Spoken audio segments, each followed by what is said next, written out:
ನಮಸ್ಕಾರ ವಿದ್ಯಾರ್ಥಿಗಳೇ ಹಾಗೂ ವೀಕ್ಷಕರೇ. ಈ ಒಂದು ವಿಡಿಯೋದಲ್ಲಿ ನಿಮಗೆ ತಿಳಿಸುವ ಮಾಹಿತಿ ಏನೆಂದರೆ TET ರಿಸಲ್ಟ್ ಹಾಗೂ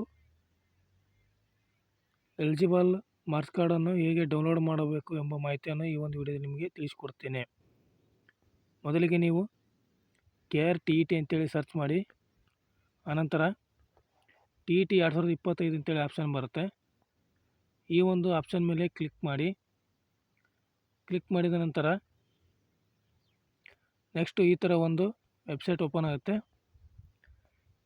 ಇದರಲ್ಲಿ ನೀವು KRTET 2025 ರಿಸಲ್ಟ್ ಅಂತೇಳಿ ಕ್ಲಿಕ್ ಮಾಡಿದರೆ ನೀವು ರಿಸಲ್ಟನ್ನು ಚೆಕ್ ಮಾಡ್ಬೋದು. ಮತ್ತು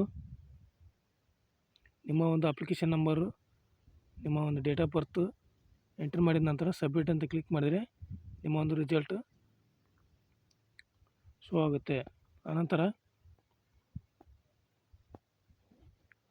ನಿಮ್ಮ ಒಂದು KRTET ಎಲಿಜಿಬಲ್ ಸರ್ಟಿಫಿಕೇಟು ಡೌನ್ಲೋಡ್ ಮಾಡಬೇಕಂದ್ರೆ ಡೌನ್ಲೋಡ್ KRTET ಎಲಿಜಿಬಲ್ ಸರ್ಟಿಫಿಕೇಟ್ ಅಂತ ಏನು ಆಪ್ಷನ್ ಇದೆಯಲ್ಲ, ಈ ಒಂದು ಆಪ್ಷನ್ ಮೇಲೆ ಕ್ಲಿಕ್ ಮಾಡಿ ಇಲ್ಲಿ ನಿಮ್ಮ ಒಂದು ಅಪ್ಲಿಕೇಶನ್ ನಂಬರು, ಆನಂತರ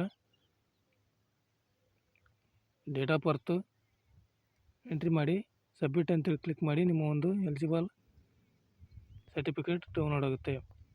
ಈ ಒಂದು ವಿಡಿಯೋವನ್ನು ನಿಮ್ಮ ಇತರ ಫ್ರೆಂಡ್ಸಿಗೂ ಹಾಗೂ ವಿದ್ಯಾರ್ಥಿಗಳಿಗೂ ಶೇರ್ ಮಾಡಿ.